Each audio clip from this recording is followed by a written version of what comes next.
Que la gracia de nuestro Señor Jesucristo sea con todos ustedes. Mis amados, reciban un saludo de la ciudad de Durango. Soy el pastor Felipe Noriega y agradezco a su pastor Sergio que me haya permitido el poder compartir este mensaje para la iglesia Getsemaní, igual a sus familiares, amigos, a todos los que nos puedan escuchar a través de esta transmisión. Esperamos que Dios hable sus vidas. En esta ocasión vamos a ver el contraste entre un hombre y una mujer, donde Jesús tuvo una bendición tremenda para darnos a nosotros una gran lección. Es decir, uno de los fariseos rogó a Jesús que comiese con él. Jesús rompió ahí todo paradigma. Al ir, mientras Jesús se sentaba a la mesa, una mujer realmente entra, dice sorpresivamente. Es entonces que este hombre pecador llamado Simón de alguna forma estaba identificado o conocía de Jesús. Mientras Jesús se sentó a la mesa, esa mujer entró, hizo un acto que realmente al leerlo en la palabra nos sorprende la forma como lo llevó a cabo. Es entonces que Jesús entra a la mesa donde se sienta con sus discípulos, y aquí se convierte justamente en la butaca más prestigiosa donde una persona se sienta para recibir una gran lección. La mesa es la plataforma donde el más distinguido erudito para dar a conocer realmente su cátedra a la exigencia del oído más exigente. Es decir, la mesa se convierte en el podium donde la audiencia escucha con atención al inigualable orador y plácido, incluso predicador, que nunca antes habían conocido. Por supuesto, me estoy refiriendo a Jesús. Es entonces que ocurre ahí el encuentro en aquella mesa, hace más de 2000 años, donde Jesús prodigiosamente contó una de las parábolas acerca del acreedor, según se narra en Lucas capítulo 7, versículo del 41 al 43. Ahí Jesús habla de dos deudores en el reino de Dios. Toca al fariseo religioso y toca a la inmoral pecadora mujer.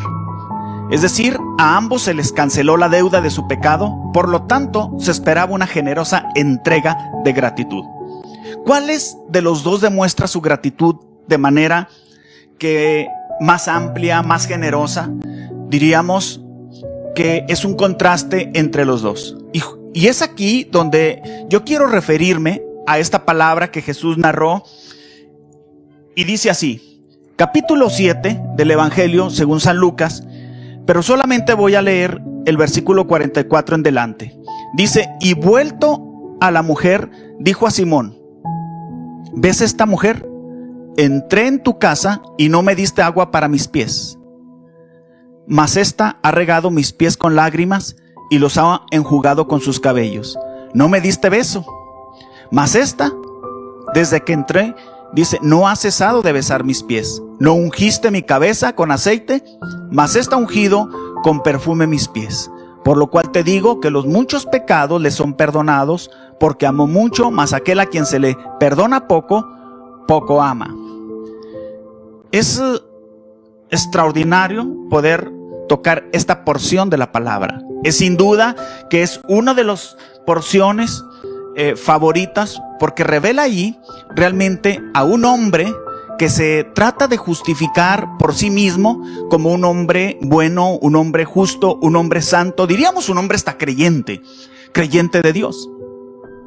Mas cuando nosotros analizamos, ocurrieron tres cosas, diríamos tres dispositivos que Jesús estaba esperando que sucedieran en ellos, entendiendo que los dispositivos que se usan muchas veces para la tecnología, más apropiadamente cuando hablamos de dispositivos, tiene que ver con las acciones que una persona puede llevar a cabo.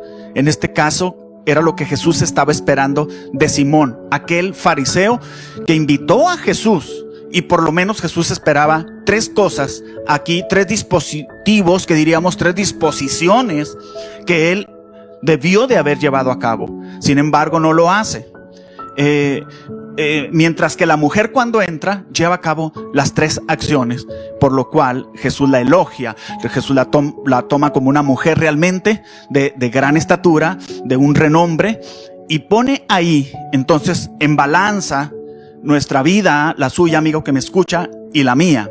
En ese momento estamos hablando que Jesús dice, bueno, ¿qué es lo que hizo esta mujer? Dice la Escritura que lo primero que entra es que enjuga con sus lágrimas sus pies. Jesús refiere esta palabra para hablarle a Simón y decirle, tú no lo hiciste. ¿Qué era lo que esperaba? El agua, que era un asunto cultural. Por las sandalias que traían, siempre lavaban sus pies, y de esa manera era algo voluntario. Era una acción que todo judío, que todo samaritano incluso la llevaba a cabo en aquel entonces en el Medio Oriente. Esto era por el polvo que ellos acumulaban en sus pies. Mas sin embargo, cuando escuchamos la palabra y vemos que este hombre no lo hizo, Jesús le llama la atención y le dice, Simón, ¿por qué faltaste a esa diligencia? Eso nos deja ver a nosotros que lo que Jesús está esperando en esta primera parte de esta disposición, está mencionando la importancia que nosotros debemos darle en una acción voluntaria hacia Él, en un grado de gratitud, de decirle, Señor, lo que tú has hecho por mi vida, lo que tú has perdonado de mí, no tiene nombre. ¿Qué es lo que yo puedo hacer en razón del servicio? ¿Qué es lo que yo puedo hacer realmente en una acción voluntaria? Dice la palabra, preséntate ante Dios como buen obrero de Jesucristo, que no tiene de qué avergonzarse, que usa bien. Y ahí remarca y dice, procura con diligencia presentarte ante Dios. Entonces, una de las formas que nosotros estamos hoy llamando, siendo en la misma actitud de aquel entonces, de hace más de 2000 años, al tiempo de hoy. ¿Cuál es nuestra gratitud hacia Dios? ¿De qué manera, amigo, nosotros muchas de las veces no estamos tomando esa atención de vida con Dios, de poder hacerlo voluntariamente de nuestro corazón por lo que nosotros realmente debemos al Creador? Le invito para que usted pueda ver este contraste que ahora estamos enmarcando en este episodio, donde Jesús está dando una gran lección. Esta cátedra nos deja a nosotros, sin dudar alguno, que Jesús es lo más importante y que Él está esperando una vida voluntaria, una vida sosegada, una vida de paz, una vida que se pueda dar a Él y decirle, Señor, tú eres lo mejor para mí. Pero el Señor toma otro principio ahí, muy importante. No me diste agua, Simón, lo debiste de haber hecho, que era un acto cultural, es cierto, que era una razón por la que estaba esperando que se hiciera cotidianamente, a diario, lo practicaban, se puede decir, en la cultura, y era algo que Jesús estaba esperando de él, por lo que el Señor había hecho en su vida. Pero viene un segundo acto, y enseguida lo vamos entonces a tomar y decir, ¿qué es lo que el Señor esperaba? Dice, un beso. Simón, tú no me diste beso. ¿Qué representaba el beso también hablando culturalmente en el Medio Oriente? Cuando se hacía sexo con sexo, bueno, pues ellos lo hacían hombres con hombres, era un beso de ósculo santo en la mejilla, y a veces lo hacían en una mejilla y lo hacían en otra. Pero aquella mujer vino a los pies, vino abajo, y realmente eso sorprendió a los que estaban ahí. ¿Cuál era la actitud que estaba asumiendo Simón? Era de crítica, era de señalamiento. De manera que escuche bien lo que a continuación Jesús va a narrar de ella. Y esto es sorprendente porque la elogia, porque le dice, déjenla, no la molesten. Lo que ella viene haciendo es de su corazón. Cuando otros te juzgan, cuando otros ponen en tela de duda tus acciones que haces por Dios, tú guarda silencio, deja que Dios tome las cosas, porque Dios nos ama. Dios tiene para nosotros realmente algo tan importante que señalarnos, que decirnos, que muchas de las veces olvidamos esto, su palabra, como el termómetro, como el parámetro que nos ubica, que nos dice, apóyate en la palabra. Escuche lo siguiente. El segundo dispositivo que se hace referencia aquí es cuando le dice, no me diste beso, Simón. Sin embargo, dice aquí la palabra, el versículo 45, no me diste beso, mas esta desde que entré no ha cesado de besar mis pies. Estamos en Lucas 7:45. Esto significa, ¿verdad?, la importancia que tenía lo cultural de aquel entonces. Cuando las personas llegaban, era un beso de reverencia, era un ósculo santo que la gente, hemos explicado, hemos mencionado, lo practicaban hasta la fecha. ¿Qué es lo que esta palabra nos comunica? Lo que no se debe pasar por alto. ¿Qué es lo que este hombre no debió de haber dejado pasar por alto? Que aquella mujer no permitió, al venir y tomar una actitud de humildad al venir y postrarse ante Jesús, que es lo que está esperando de usted y de mí. Cuando hablamos de esta disposición, de esta segunda disposición, diríamos, de esta acción, tiene que ver qué es lo que no debemos dejar pasar por alto, que ya es cotidiano, que Jesús está esperando de nosotros. Número 1, la oración. Tener esa comunión, esa relación personal con Dios.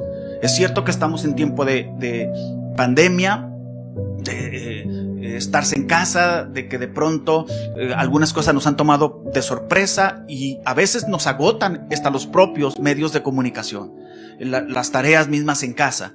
Pero ¿cuál es el tiempo? ¿Cuál es el cuarto de oración? ¿Cuál es el tiempo que usamos para estar con Dios y no pasarlo por alto?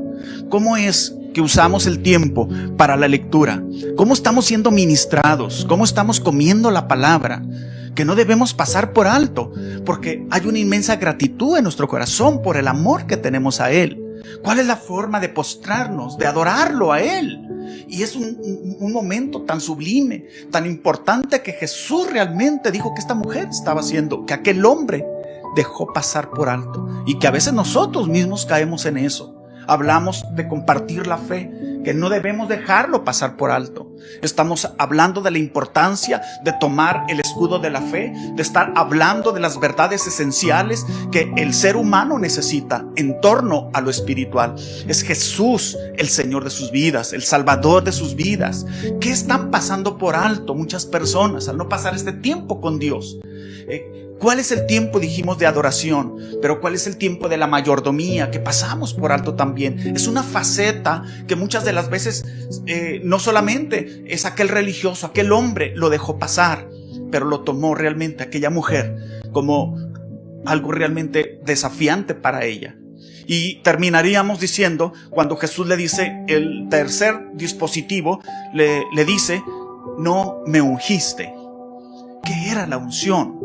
¿Qué era el aceite?